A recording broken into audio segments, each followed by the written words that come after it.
to the kitchen at Middle Ground Farms. I'm Chef Jessica Hansen, and I'm delighted to have Laurie Sheffield here today, and we're going to help make a very quick and very easy appetizer from your pantry.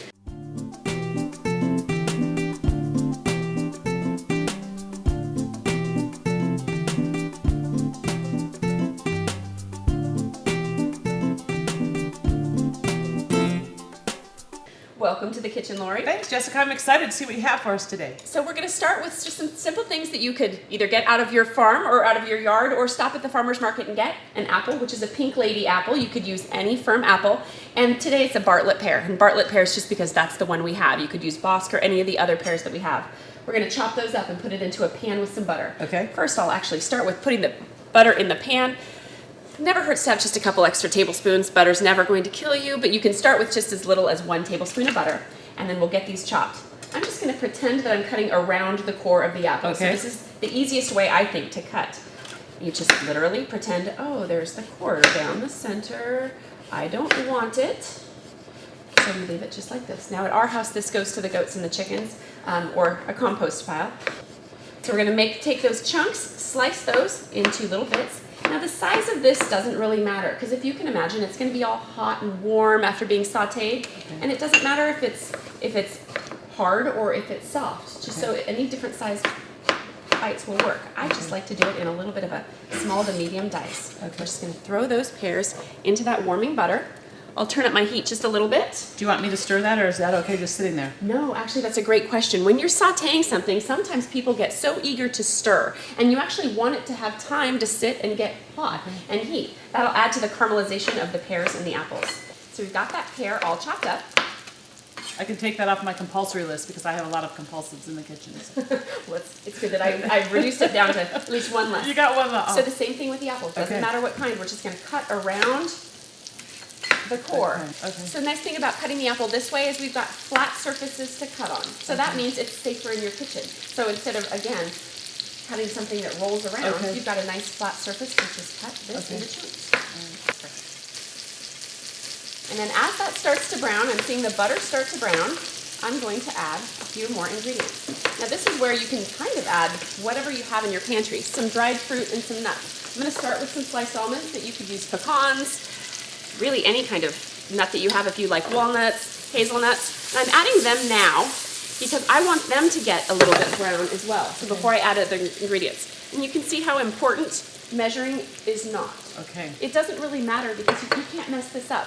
It's sautéed apples and pears with some nuts and some dried fruit. So it's going to be delicious regardless of the amounts of stuff you put in it. So we've got our apple and our pear in it. I'm going to add now a little bit of brown sugar. And again, you can aim for 1/4 cup, or if you like more, add more. And then dried fruit. I love golden raisins, so they're one of my favorite things to add to it, so I'm going to add some of those.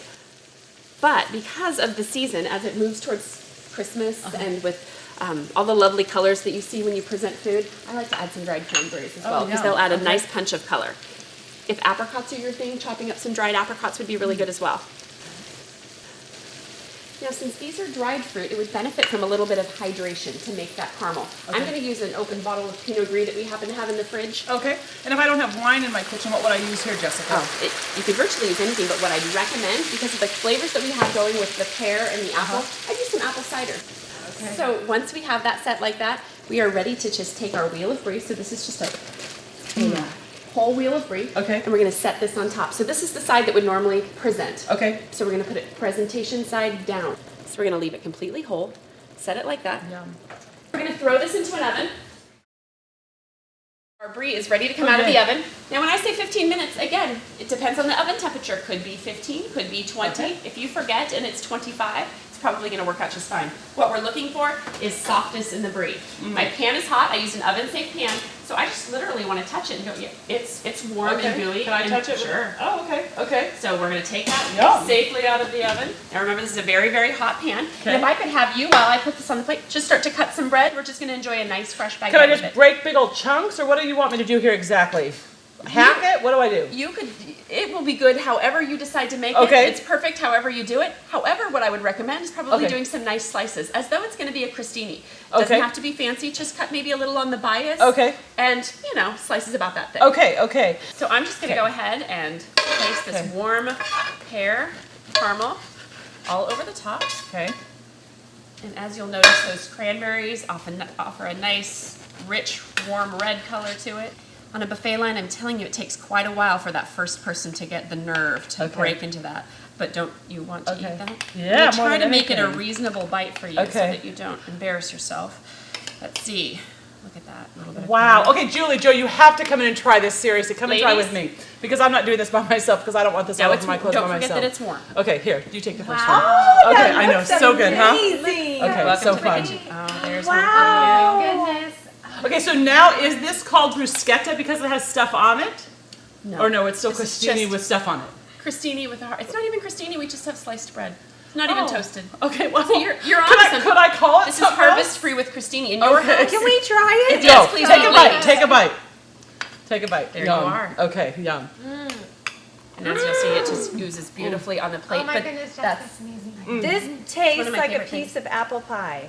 It does, and it's literally Yum. things that you would have in your pantry. Don't forget Brie, the Brie wheels, they freeze really nicely, and so it's something you can keep in your freezer. People stop by, you've got dried fruit Yum. of whatever type, whatever kind of nuts, some brown sugar, and a splash of some liquid to make it caramely, and you're ready to go. Oh, I love it. love it. Yum. Wow. So good. Yum. Thank you, Jessica. Yeah. You're welcome. Thanks for coming to the kitchen.